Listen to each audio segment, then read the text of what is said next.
محسن انسانیت مقصود کائنات فخر انسانیت امام المرسلین سید الانس والجان شافی محشر ساقی کوثر محبوب رب العالمین آمنہ کے در یتیم عبداللہ کے لخت جگر عبد المطلب کے پوتے سیدۃ النساء اہل الجنہ کے بابا حسنین کے نانا ابو بکر و عمر کے داماد عرب کے شہزادے ہمارے رہبر و رہنما محمد مصطفیٰ احمد مجتبیٰ صلی اللہ علیہ وسلم کی سیرت بڑی عجیب ہے۔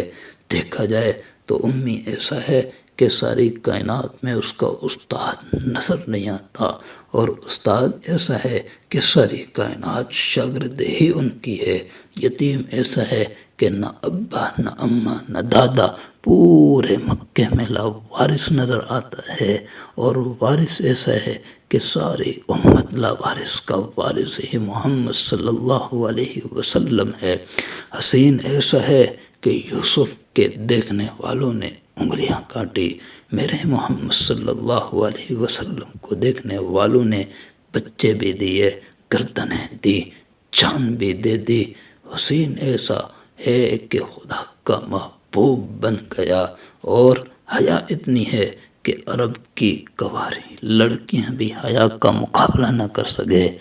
بہادر اتنا ہے کہ اکیلا غزوہ حنین میں کھڑے ہو کر کہتا ہے انا ابن عبد المطلب انا النبی لا کذب۔ 40,000 رومی اس کی للکار سے کانپ رہے ہیں۔ بہادر اتنا ہے کہ پوری دنیا کے مقابلے میں نکل آیا ہے۔ نرم دل مہربان اتنا ہے کہ ساری زندگی کسی کو انگلی کا اشارہ بھی نہ کی۔ میدان جہاد میں اترے 313 لے کر ہزاروں سے ٹکرا رہا ہے۔ 1500 مجاہد بیٹھے ہیں اور صلح کے کاغذ پر دستخط کروا رہا ہے۔ ہاں پیغمبر کی عجیب سیرت ہے۔ بیک وقت حضور میں 2 چیزیں ہیں، آقائے مدنی بہادر بھی ہیں، شریف بھی ہیں، حسین بھی ہیں، باحیا بھی ہیں، امی بھی ہیں، استاد بھی ہیں، یتیم بھی ہے اور وارث بھی ہیں۔